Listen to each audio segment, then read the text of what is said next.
IPI, IOF, PIS, COFINS, CID, ICMS e ISS. Essas e outras letrinhas que aparecem na economia brasileira têm sido o pesadelo de empresários e motivo de preocupação para governo e congressistas. O Senado saiu na frente e já apresentou uma proposta de reforma tributária na Comissão de Constituição e Justiça. A Câmara dos Deputados diz já ter uma segunda proposta formatada e o governo diz que vai apresentar uma terceira proposta no início deste mês. A demora do governo, inclusive, já culminou na demissão do secretário da Receita Federal, que defendeu publicamente um imposto semelhante à antiga CPMF.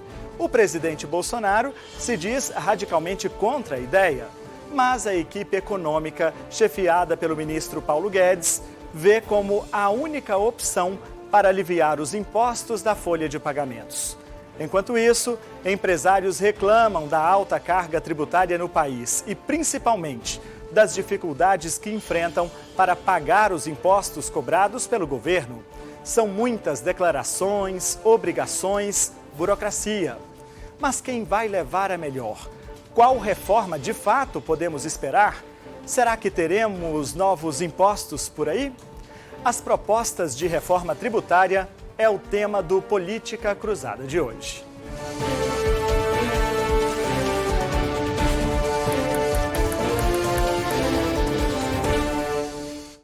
Olá, muito bom dia para você que acompanha a programação da TV Paranaíba neste domingo. Já estou aqui com os nossos convidados para falar então de reforma tributária. Hoje recebendo o presidente da Associação Comercial e Industrial de Uberlândia, a ACIUB, Paulo Rome Junqueira. Bom dia, Paulo. Muito bom dia, Danilo. Bom dia a todos que nos prestigiem assistindo o nosso programa.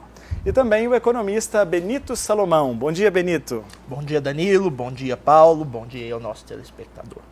Bom, antes da gente começar esse papo aqui, a gente vai mostrar uma reportagem preparada pelo colega Flávio Soares, porque o relator da reforma tributária na CCJ do Senado, o senador Roberto Rocha, apresentou no último dia 18 deste mês, o parecer favorável à aprovação da proposta. O governo diz que pretende enviar no começo de outubro uma outra proposta. Enquanto isso, as empresas continuam amargando em altos impostos e principalmente no custo da burocracia para conseguir pagar o que é cobrado.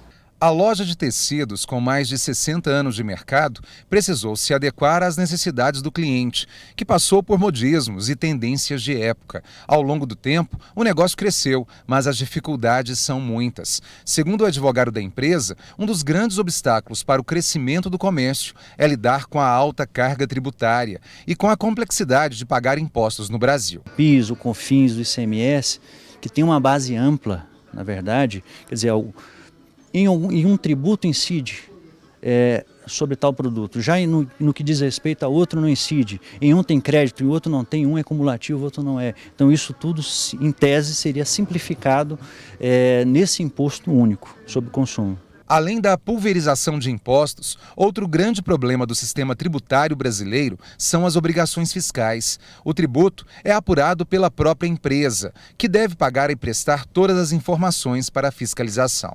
São muitas declarações, prazos, compromissos.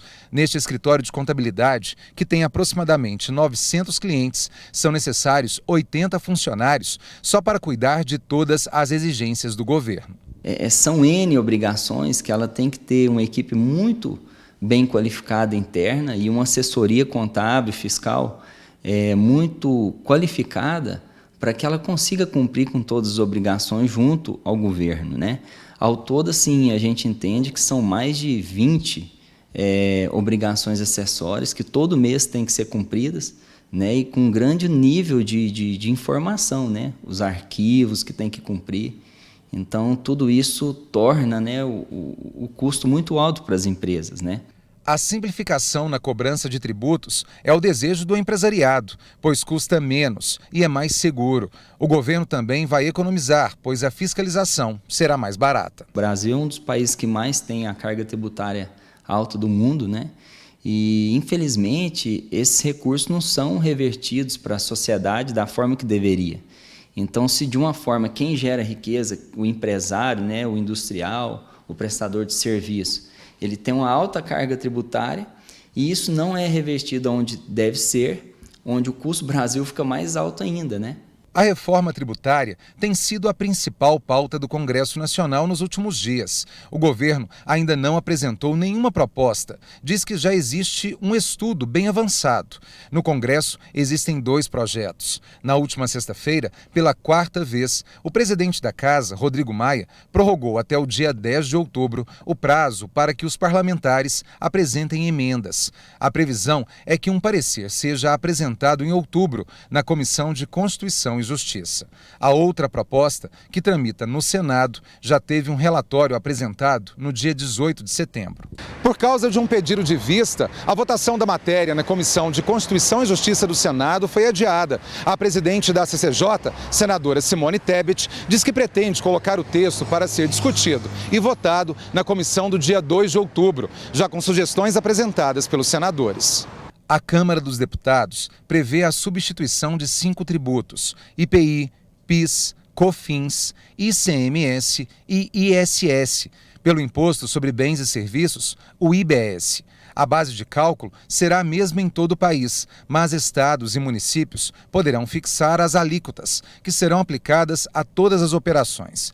O IBS será a soma das 3 alíquotas. Por exemplo, se a alíquota federal custar 6%, a do estado de Minas for de 11% e a de Uberlândia 3%, o IBS aqui na cidade será de 20%. Já o projeto do Senado prevê a extinção de 9 impostos: o IPI, PIS, COFINS, ICMS, ISS, IOF, PASEP, Salário Educação e a CID dos combustíveis. Neste caso, teriam 2 tributos, o IBS-1 e o IBS-2. Nessa proposta, o IBS-1, que reúne impostos e contribuições federais, seria arrecadado pela Receita Federal. Já o Imposto 2, que unifica ISS e o ICMS, seria administrado por um comitê gestor que inclui Estado e municípios. O texto propõe também a criação de um outro tributo, chamado IS, Imposto Seletivo, que vai incidir sobre bens e serviços, como combustíveis, energia e telefonia.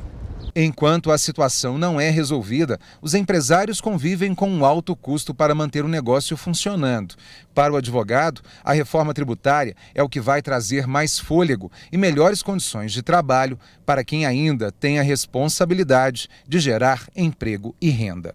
Ele deixa de se preocupar de uma forma predominante até, em alguns casos, com as questões contábeis, com as questões tributárias e passa realmente a focar na questão do negócio, na gestão comercial, no planejamento de suas vendas, que é o que importa no final das contas. Tá aí então, Paulo, vou começar com você que também é empresário e a realidade das empresas é essa aí que a gente viu. Muita gente para conseguir pagar o imposto que o governo cobra. 2 problemas, o imposto já é muito alto e ainda a empresa tem um custo alto para conseguir honrar com todas as obrigações fiscais, as declarações, as informações para o governo. Isso precisa mudar. É isso. Primeiro, né, é importante entender que isso tira a nossa competitividade. Tira a nossa competitividade e gera uma coisa que a gente chama de insegurança jurídica. Com tanto tributo para pagar, além da despesa, a gente não tem o recibo. Que eu posso pagar o tributo, que ele é autodeclaratório, ou seja, eu mesmo digo quanto que eu tenho que pagar, e depois a Receita pode dizer, eu não acho que você fez de forma correta e o fiscal te multa. Então você tem um custo alto para apurar, apresenta o tributo da forma que você entende que tem que fazer, mas depois nós vamos ser fiscalizados e o fiscal pode não concordar com isso. E o fiscal não concorda com isso com base numa legislação com interpretação diferente. Então, ou seja, temos um alto custo e a insegurança jurídica. Acho que, na verdade, nós temos duas formas de combater isso. E se eu tiver de escolher, estamos falando sobre isso, né? Em vez de diminuir a carga tributária, que os estados hoje, em função dos altos custos do estado, ele não consegue diminuir, então a gente compreende isso, mas nós temos que urgentemente combater, eu diria, a complexidade do pagamento do tributo. Nós queremos então a simplificação, que é as 2 formas que nós temos que diminuir nossos custos. E antes de passar para o Benito, o que você achou dessa proposta que já está no Senado? A gente não sabe ainda se é isso que vai vingar, porque o ministro Paulo Guedes disse que vai apresentar agora em outubro uma outra proposta, daqui a pouco a gente fala disso, mas aqui está já lá no Senado, tramitando na CCJ, fala de um tal de IBS, né, que é o Imposto sobre Bens e Serviços, e ele teria o IBS 1 e o IBS 2. O IBS 1 reunindo os impostos federais, o IBS 2, ICMS e ISS. Você achou, assim, a princípio, essa proposta adequada para a realidade? Simplifica a expectativa que vocês, empresários, esperam? Eu diria assim, que é o que temos para hoje. Acho que nós vamos ter que conviver com um momento, esse momento pode ser de 5 a 10 anos, para depois nós chegarmos naquilo que é o nosso desejo, né, o nosso objetivo final. O que é importante entender que quando nós falamos de reforma tributária, a reforma tributária, ela tem pessoas que têm o desejo dela acontecer com objetivos diferentes. Por exemplo, os governos, né, eles estão olhando na reforma tributária o quê? Eu não posso perder a arrecadação e não posso diminuir meu pedaço do bolo. Então tem um bolo, que é o 100% da receita, né? E eles estão olhando assim, ó, dependendo da forma que ela foi feita, o município perde em relação ao Estado ou o Estado perde em relação à federação. Então os governos olham muito a divisão do bolo. Eu preciso manter o pedaço do meu bolo. Sim. E para que isso aconteça, existe aí o que eles chamam de guerra fiscal. Ou seja, de que forma que isso vai se dar? Se o tributo, como é hoje, se dá no destino, na origem, tem a guerra fiscal, que é, eu vou trazer mais empresas para cá, que eu vou ter mais empresas gerando tributo. Se dá no destino, então aonde é que se consome esse produto? No meu entendimento, acaba com essa guerra, mas cria um outro problema que tem que ser verificado de que forma que eles vão resolver isso. Olhando do ponto de vista do fisco, o fisco quer o quê? Quer uma simplificação, para que eles tenham a melhor condição de fazer a fiscalização e ver quem está pagando. Porque a fiscalização também custa caro, né? Custa caro. E a fiscalização torna-se ineficiente em função até da complexidade. Então, o próprio fiscal tem dificuldade, ele tem a interpretação dele, mas normalmente essa interpretação dele depois ela vai ser discutida muitas vezes lá no judiciário, por conta dessa complexidade. E acho que o principal, que mais que a reforma, é o contribuinte, que eu acho que está numa bandeirinha do lado de cá, querendo paz nisso. Quais são os nossos objetivos? Simplificação e a diminuição da carga. A diminuição da carga em função de que nós estamos competindo com outras empresas no outro lugar do mundo. Eu não estou mais competindo com o meu vizinho de frente. Então, se eu perco o poder de competir, eu estou gerando emprego no outro lugar do mundo, ok? Então, isso é importante entender. A população tem a ver com isso. Claro. E o que então nós estamos pedindo vamos então, por enquanto, abandonar a tese, que nós estamos defendendo, abandonar a tese da diminuição nesse primeiro momento, mas trabalhar fortemente na simplificação. Porque se primeiro eu consigo a simplificação, ali na frente eu vou ver a diminuição da base da contribuição. Benito, o IBS 1 e 2 e o imposto seletivo, porque tem mais um terceiro elemento aí, né, que é o imposto seletivo para alguns bens e serviços específicos, como combustíveis, telecomunicações, veículos também. O que você achou dessa proposta que está correndo no Senado? Veja bem, Danilo, em primeiro lugar, é preciso tratar a reforma tributária como uma reforma de simplificação de carga e não de redução de carga. Quem determina o tamanho da carga tributária não são as receitas, são os gastos públicos. Então, as receitas elas vêm como consequência disso, o tamanho do bolo tributário. Então, no modelo desenhado pela Constituição de 88, é impossível haver reduções tributárias, mas é possível se melhorar muito o ambiente de fazer negócio a partir da simplificação dos impostos. Nesse sentido, um modelo tributário adequado, ele deve se pautar por alguns princípios. O primeiro princípio é o da simplicidade, né? As pessoas precisam pagar da forma mais simples possível, o que não acontece hoje. O segundo princípio é o princípio da transparência. As pessoas precisam pagar e saber quanto que estão pagando de impostos. Se você vai para a América do Norte, você, o consumidor, ao pedir ali o cafezinho num restaurante, ele paga o preço do café e paga o tax, né? Vem separado no preço ali. Você sabe o que é preço do produto e o que é a fatia do governo. É preciso ainda obedecer o princípio da progressividade, de forma que as pessoas precisam pagar de acordo com a sua capacidade de pagamento. De forma que o sistema tributário atual no Brasil, e ele não pode criar distorções sobre crescimento também, e nem distorções regionais. O modelo atual da carga tributária brasileira, que é de 1964, ele é absolutamente anacrônico, atrasado, ele é ruim, e nesse contexto, a reforma apresentada tanto na Câmara quanto no Senado, ela vem em grande medida para corrigir isso daí. Me causa um pouco de perplexidade, porque no Brasil nunca se discute as coisas previamente como estratégia de desenvolvimento. Quando as coisas vão muito mal, aí se resolve trazer à baila discussões importantes. De forma que essa reforma ela não está acontecendo em grande medida por causa de um modelo de desenvolvimento que se visa pelo país, mas porque os gestores públicos, em todos os níveis de governo, não estão conseguindo encaixar as suas contas no seu fluxo de caixa e perceberam que a economia mudou. Né? A economia do século XXI é a economia de startups. De forma que não adianta você criar o modelo tributário que nós tivemos até aqui, pautado na tributação de mercadorias físicas, enquanto você tem Spotify, Netflix, um conjunto de serviços sendo desenvolvidos e aparecendo e surgindo a todo momento, e estando aí muitas vezes subtributados, digamos assim. Né? Porque aí você cria até um outro fator distributivo perverso, porque você impõe uma grande carga tributária sobre, por exemplo, combustíveis, energia elétrica, medicamentos, e tributa serviços que são utilizados tipicamente pela alta classe média, né, criando um efeito distributivo ruim. Então essa reforma tributária, quando ela propõe ali a reforma da Câmara, a unificação do IPI, do PIS/COFINS, do ICMS, do ISS, ela prevê, em primeiro lugar, homogeneizar as regras, horizontalizar as regras, todos pagam o mesmo tanto. Então, por exemplo, o Paulo, que é do setor industrial, ele vai pagar agora o mesmo tanto que uma empresa do setor de serviços. Hoje ele paga muito mais, né? E às vezes agrega até mais valor ao longo da cadeia do processo produtivo.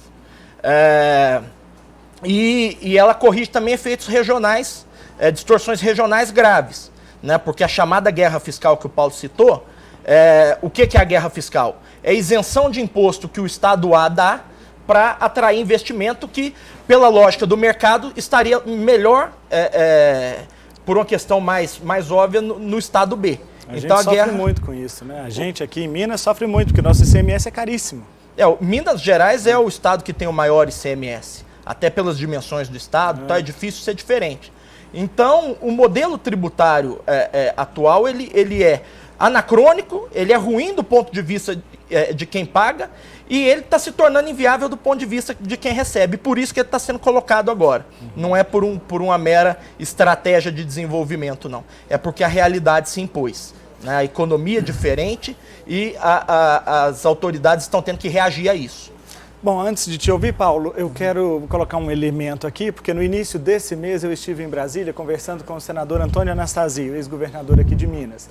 Ele falou da preocupação que tinha com relação à forma de arrecadação desses tributos e defendeu que estados e municípios tinham que ter a sua autonomia para arrecadar os impostos. Vamos assistir. Parado em experiências estrangeiras, nós temos a ideia do imposto ao valor adicionado, o IVA, que seria, vamos dizer assim, a fazer uma união de tributos. Há um problema, todavia, muito delicado, que vai ser muito debatido nessa reforma. Entre essas 3 ideias que estão tramitando, há uma que defende a tese, da qual eu discordo, de que esse imposto novo, que vai inclusive incorporar o ICMS, que é muito complicado, será um imposto federal. E vai significar que a União vai recolher tudo e repassar aos estados. Isso é um perigo. Nós conhecemos o que aconteceu, por exemplo, com a Lei Candir. Certamente falaremos daqui a pouco sobre ela. Então, é muito grave, porque aí o Estado e o município vão perder a sua capacidade de arrecadação e vão ficar à mercê do governo federal. O governo A, B, C ou D, pouco importa. Então, isso eu acho que fere a federação. Não acredito que vá adiante. Eu acho que podemos ter uma agregação de impostos, mas que estados e municípios, assim eu defendo, mantenham a sua autonomia tributária, até porque, do contrário, não haverá máquina arrecadadora dos estados e dos municípios, e isso fere muito a autonomia federativa. Tá aí então a fala do senador Antônio Anastasia, e é bom lembrar que essa entrevista que eu fiz com ele foi no início do mês, antes do relatório do senador Roberto Rocha, que já trouxe uma previsão aí parecida com o que ele vinha falando, porque no o IBS 1 será arrecadado pela União e o IBS 2 pelos estados e municípios de forma compartilhada. Então, ICMS e ISS vai ficar separado das contribuições e impostos federais, exatamente por causa disso. A grande preocupação é que, no caso da Lei Candir, que ele mesmo mencionou aí nessa entrevista, a União deu calote nos estados, né? Ficou todo mundo sem receber, porque com o tempo esse valor não era negociado, e a preocupação de uma ala ali do Congresso Nacional era exatamente essa. Beleza, nós vamos simplificar os impostos, vai facilitar para o empresário cobrar um imposto único, só porque aí a União arrecada tudo, na hora de distribuir o município fica sem o dinheiro, porque até chegar aqui a realidade é outra. Agora, Paulo, mais do que isso, eu queria saber a sua opinião também sobre como é que funciona e como é que é lá na sua empresa a forma como que vocês fazem essas informações para o governo. Eu vi uma declaração recentemente do presidente da Cargill. O presidente da Cargill comentou que aqui no Brasil ele tem 200 funcionários só para cuidar da arrecadação de impostos. O restante da Cargill, Benito, nos outros 84 países onde ela atua, são 400 funcionários para trabalhar nos 84 municípios, 84 países onde ela atua. Então, assim, é dispendioso? Precisa de muita gente para poder prestar essas informações todas? Um amigo nosso, uma certa feita, ele usou uma expressão que eu uso sempre. No Brasil, nós temos um manicômio tributário. Manicômio é fazer gestão de coisa de doido, fazer arrecadação tributária no Brasil. Primeiro, é quase impossível acertar. Quem de nós, empresários, recebe a visita de qualquer fiscal, seja ele federal, estadual ou municipal, com tranquilidade? E não recebemos com tranquilidade, não é porque nós não pagamos o imposto ou porque nós sonegamos, é porque é quase impossível você pagar o imposto da maneira correta, considerando o que você disse. Nós temos então um exército de pessoas para fazer esse trabalho e mesmo assim quase sempre não acertamos. E uma coisa que você falou anteriormente, que eu até queria emendar, é a complexidade, por exemplo, do ICMS, né, gente? Aquele regulamento do ICMS, o fiscal chega, o fiscal concursado, que passou no concurso para fiscalizar a cobrança do ICMS, ele não entende. Ele não entende, é tão complexo, é substituição tributária para cá, é para lá, e entrada e saída, que ele mesmo não sabe como é que ele vai chegar para... Muitas vezes desiste-se. Fala assim, não, tá bom, faz uma autuação aí, larga aquilo para lá, porque ele mesmo, o próprio fiscal, como você disse, não consegue compreender. Eu gosto de contar uma história que ilustra bem isso. Nós tínhamos, a nossa empresa, tínhamos a licença da Marvel, de personagens da Marvel. E o escritório da Marvel, para esse tipo de coisa, é na Inglaterra. Uhum. A Marvel é americana, mas o escritório dela é na Inglaterra. E o primeiro lugar que ele veio fazer aqui, a fiscalizar se nós estávamos pagando os royalties direitinho, foi em Minas Gerais e Uberlândia, na nossa empresa. E ele chegou e ficou lá uns 3 dias tentando compreender o porquê que eu vendo mais barato lá em Goiás ou no norte do que eu vendo em Uberlândia. Então ele imaginou primeiro que eu estava sonegando, que eu estava enganando ele. Vamos explicar, não é porque para vender para lá o ICMS é diferente, explicamos o que significa o ICMS. Depois que ele compreendeu, no 3º ou 4º dia, eu estou resumindo a história, aí ele falou, tá, mas agora eu te peguei, porque tem produto que dentro do seu próprio estado, em algum momento, produto diferente, você trabalha ele com preço diferente. Eu falei, não, mas isso aí é porque tem substituição tributária. O que é substituição tributária? Eu pago antecipado. Então eu falei, para aí. Aí na sexta-feira, ele recolheu, falou, você me faz uma gentileza? Organiza toda essa documentação, eu vou levar comigo. E ele tinha um prazo para cumprir, ele ia levar para São Paulo e lá para eles explicar melhor. Por que eu estou ilustrando isso? Então, de qualquer lugar do mundo, se alguém vem fazer uma visita para nós aqui e pergunta para a gente de que forma que vocês pagam imposto aqui, então as nossas autoridades, os nossos deputados já entenderam isso, mas precisa enfrentar, está na hora agora, Danilo, é de enfrentar essa situação com coragem. E teremos que ceder. Nós, empresários, vamos ter que ceder em algum ponto. O fisco vai ter que ceder em algum ponto e os estados terão que ceder em algum ponto, os governos. Ora municipal, ora estadual, ora federal. Esse é um ponto. Segundo, que leva ao que você disse, existe uma crise de confiança. Eu não topo que o dinheiro vai para a federação, porque depois pode ser que ela me pague. E os municípios com o estado a mesma coisa. Também haja visto o que aconteceu em Minas Gerais. Os municípios não recebendo a parte que lhe é devida de um tributo que está na mão do estado. E o município tem as suas despesas e padece de pagar dessas despesas. Então, primeiro, nós temos que estabelecer aqui um nível de confiança que tem que colocar as cartas na mesa e derrubar tudo que foi construído para trás.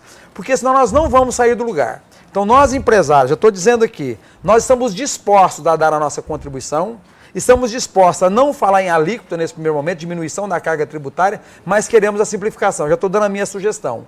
Então, simplifique esse tributo, que eu quero ter recibo daquilo que eu paguei. E facilita a fiscalização. Porque aquele que não está pagando e está competindo comigo, ele vai ter mais dificuldade de continuar não pagando. E para fechar, é só lembrando isso. Eu não estou mais competindo com quem está do outro lado da rua. Hoje eu não estou competindo com quem está do... O cara compra hoje pela internet, ele compra de qualquer lugar do mundo e recebe na sua casa. Então não adianta mais, nós queremos falar assim, tá, mas a competição é por igual. Não, não é mais. Então eu estou competindo com um país que tem baixa complexidade, tem 1, 2 ou 3. No caso desse fiscal, eu perguntei como que é lá. Ele falou assim, olha, lá você paga 2 tributos. Onde ele estava se referindo. Além disso, o empresário pode escolher se ele vai pagar mensal, trimestral, semestral ou anual, como melhor convier ao caixa dele. Olha a diferença de tratamento. Nós estamos muito longe disso, viu? Como que eu vou competir com o empresário produzindo lá? Eu estou falando só de tributo de consumo. Se nós formos então para a legislação trabalhista, para, enfim, para os custos, entendeu? Como é que é uma covardia o que estão fazendo. Então precisa enfrentar esse problema de frente. E é isso que nós estamos pedindo, para que os nossos políticos tenham coragem de enfrentar esse problema com a devida responsabilidade que nesse momento o povo pede. Benito, falar de reforma tributária é também falar de pacto federativo, porque de nada adianta a gente discutir isso tudo aqui se a divisão desse dinheiro não for redistribuída, né? Aliás, é uma demanda dos prefeitos há muito tempo. Sem dúvida nenhuma, né? Em primeiro lugar, nós temos que lembrar que os senhores prefeitos, eles permanecerão tendo alguns instrumentos de tributação local. Os impostos incidentes sobre propriedade, sobre transmissão de propriedade, eles não serão afetados por essa reforma tributária. E é até bom, porque o que se estuda no Brasil, as evidências empíricas no Brasil mostram que as prefeituras utilizam muito mal, elas subutilizam esses recursos, que elas têm, esses instrumentos que ela tem para gerar recursos próprios. Exatamente porque estão sempre dependendo do que vem de lá. Do que vem de lá, né? A literatura considera isso como um baixo esforço fiscal, dado que eu recebo de forma automática uma parte dos tributos federais e estaduais, eu não incorro no custo político de utilizar a tributação dos meus cidadãos e custeio as minhas despesas com recursos pagos por não residentes. É basicamente esse o modelo desequilibrado que funciona no Brasil hoje. Então, esse é um primeiro ponto. O segundo ponto, eu preferia que... Porque o que acontece no Brasil hoje, essa desconfiança sobre o repasse dos recursos, isso não é normal. Isso não era para ser assim. Não era para os municípios de Minas Gerais estarem aí reivindicando recursos de ICMS que são repasses compulsórios que o governo do estado deveria passar para os municípios. Da mesma forma que essa situação da Lei Candir já deveria ter se desenrolado. Aí há questões judiciais envolvidas, mas isso não é normal. O que se vê no mundo inteiro é que você tem um IVA e esse IVA é repartido entre as partes federativas e o contrato é respeitado. Né? A porção relativa... Essa é a questão, né? Essa é a questão. Então nós não podemos pegar uma situação absolutamente anormal no Brasil e, por causa disso, criar um novo Frankenstein tributário. Eu prefiro o modelo de um IVA só, né? que junta IPI, PIS, COFINS, ICMS o modelo da Câmara. E ISS. Eu prefiro o modelo da Câmara. Né? Do que você unificar de um lado impostos federais e unificar de outro impostos estaduais. Né? Isso não corrige o problema. Né? Você vai continuar coexistindo com o problema. Então, importantíssimo você, já que estamos fazendo a reforma, já que estamos discutindo a reforma, fazer a reforma para valer, né? E os estados têm que ceder, os municípios têm que ceder, né? Sem dúvida nenhuma. O governo federal tem que ceder também, né? E a sociedade precisa sentar, nós precisamos chegar nesse nível de amadurecimento. E aí não é uma questão de ordem econômica mais. É importante dizer aqui para o telespectador que nós temos boas propostas de reforma tributária. Essa do Bernardo Apila, da Câmara dos Deputados, é o que se vê no mundo todo, né? São as boas práticas tributárias do mundo todo. Então nós temos bons quadros técnicos para elaborar modelos de reforma. Mas o que vai resolver o problema do Brasil não são os economistas, é a política. Né? E o ambiente político conturbado que nós vivemos no Brasil já há alguns anos só colabora com isso que o Paulo disse, com esse ambiente de desconfiança. Aí a reforma não anda porque uma parte dos prefeitos... Veja bem, nós estamos falando de IVA. IVA é um imposto relacionado com médias e grandes cidades. Nós não estamos falando do grosso dos municípios brasileiros. 4.500 municípios brasileiros são inferiores a 20 mil habitantes e não tem sequer atividade industrial ali, quanto muito atividade agrícola. Então nós estamos falando ali de um grupo seletivo de municípios brasileiros que serão afetados pela reforma, da mesma forma o Estado.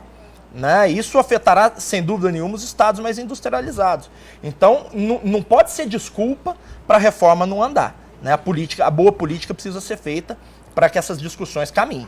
Bom, a gente falou aqui das propostas do Senado, da Câmara, mas o ministro da Economia, Paulo Guedes, afirmou que o governo federal também deve apresentar ao Congresso Nacional, ainda nesta próxima semana agora, a proposta de reforma tributária da União.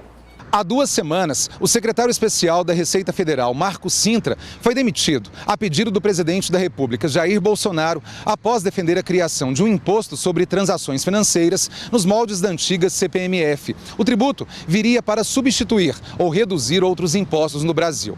Apesar das negativas do presidente da República, o próprio ministro da Economia vem defendendo essa proposta.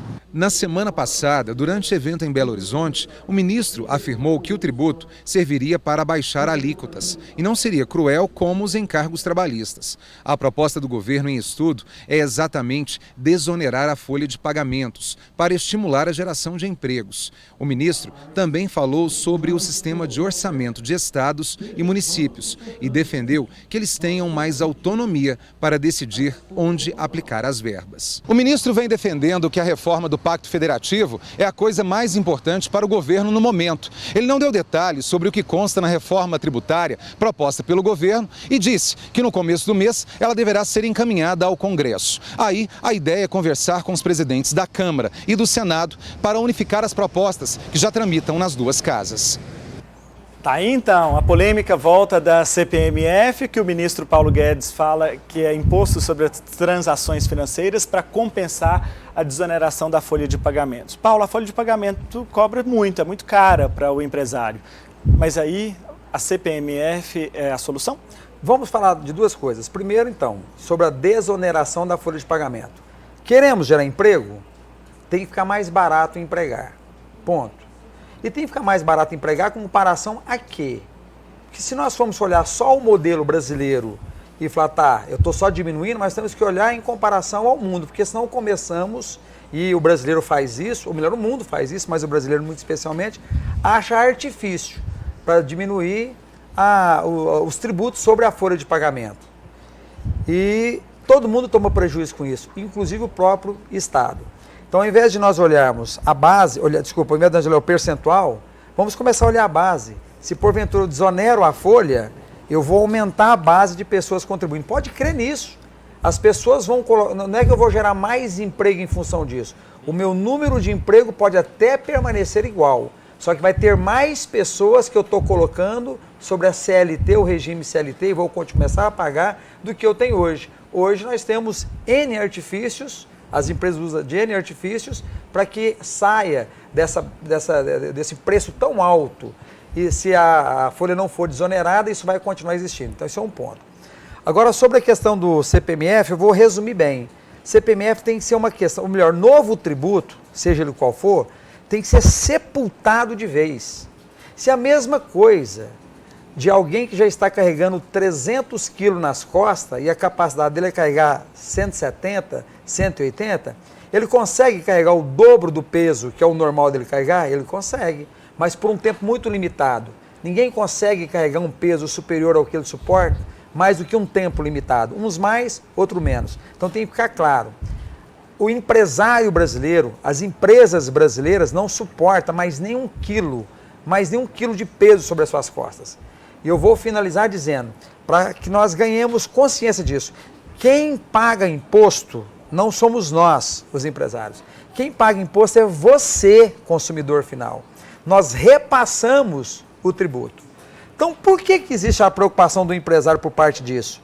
É porque eu perco a competitividade. Sim. Ou seja, o meu produto na gôndola do supermercado, do lado de um que é fabricado em qualquer outro lugar do mundo, inclusive no Paraguai, o meu tem que vender a 14 e ele vende o mesmo produto por 10, por 9. Então o consumidor final vai comprar o qual? O de 9, é aí que eu perco. Porque aquilo que eu cobro dos 14, que porventura eu vendo, esse eu só repasso. Mas quem paga é quem pagou 14, que é você, consumidor final. Então o consumidor perde em dois momentos. Que ele paga os 14, pagando 4 de tributo, e o segundo que ele perde o emprego, que em vez de ser gerado na cidade dele, no bairro dele, está sendo gerado em qualquer outro lugar do mundo. Benito, mas para desonerar a folha, o governo precisa compensar em outro lugar. E a saída então está onde? Não, Danilo, eu vou fazer um pequeno xiste aqui, porque no Brasil nós utilizamos a contraindução de Bacon, né? O François Bacon é um filósofo aí do século, acho que 16, 17, e que teorizou o chamado modelo indutivo-dedutivo, cujo experimento tentado repetidas vezes e mal sucedido deveria ser abandonado. Então, no Brasil, experimentos repetidas vezes testados e mal sucedidos, eles são repetidos até que um dia possa dar certo. Isso é o que nós chamamos de contraindução de Bacon. A desoneração da folha de pagamento, ela foi tentada no Brasil, na chamada Agenda Fiesp, não faz muito tempo, no governo Dilma Rousseff. Né? E todos os estudos empíricos das pessoas, dos pesquisadores mais sérios do Brasil, mostraram que isso não trouxe nenhum efeito sobre o emprego. Isso virou markup nas empresas. Então, você querer desonerar a folha de pagamento com base em toda a evidência empírica que se tem, com base na desoneração da folha de pagamento, e criar um novo imposto, me parece de uma barbeiragem em termos de política pública tão ruim, né? E o que é pior, muda-se a regra a todo momento, né? Contribuindo para mais insegurança jurídica, contribuindo para mais insegurança para que haja investimentos no país. Então, eu, sinceramente, né, vindo do governo, no governo eu abraçaria a reforma da Câmara. Né? Vamos caminhar todo mundo junto. Essa Câmara, particularmente, é uma Câmara reformista. Né? Desde que o Rodrigo Maia assumiu, nós tivemos PEC do teto dos gastos, tivemos reforma trabalhista, tivemos reforma na TLP. Na Previdência. Tivemos agora a Previdência, estamos discutindo reforma tributária, um assunto que está engavetado há 40 anos no Brasil.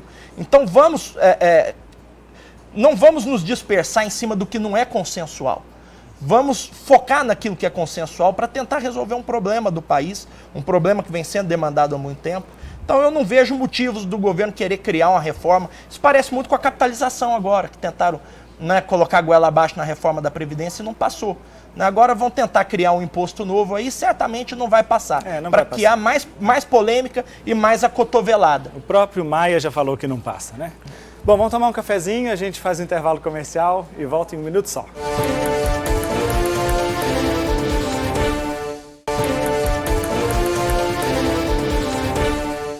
De volta aqui no Política Cruzada deste domingo, hoje falando sobre economia.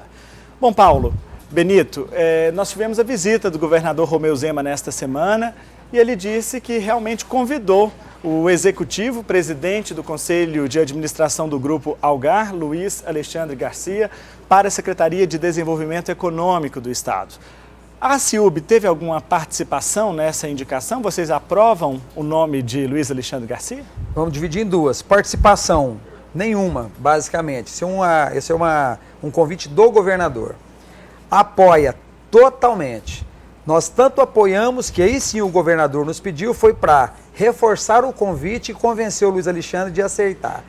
E com a indicação do nome do Luiz Alexandre, ganha Uberlândia, ganha Minas Gerais, ganha a classe empresarial do Triângulo de Mineiro, especialmente de Uberlândia, mas ganha a classe empresarial de Minas Gerais inteira. E por último, ganha o governo de Minas por ter um nome da representatividade, da competência do Luiz Alexandre. Tá certo, o nosso tempo infelizmente acabou. Paulo, eu quero muito agradecer a sua presença aqui mais uma vez e volte outras vezes, viu? Nós aqui agradecemos, muito obrigado mesmo por essa oportunidade de debater assunto tão importante para a nação nesse momento. Benito, muito obrigado. Volte outras vezes também. Obrigado, Danilo. Obrigado, Paulo, né, ao nosso telespectador. É sempre um prazer retornar aqui a esse estúdio. Bom, gente, a reforma tributária que a gente discutiu aqui hoje também é tema do podcast Política Cruzada desta semana, que já vai estar disponível a partir de amanhã nas plataformas de áudio, Spotify, Deezer. E o programa de hoje você já pode acompanhar a partir de agora a íntegra na nossa página, no nosso canal no YouTube. Para você um bom dia, excelente domingo, uma ótima semana e a gente se encontra no domingo que vem. Até lá.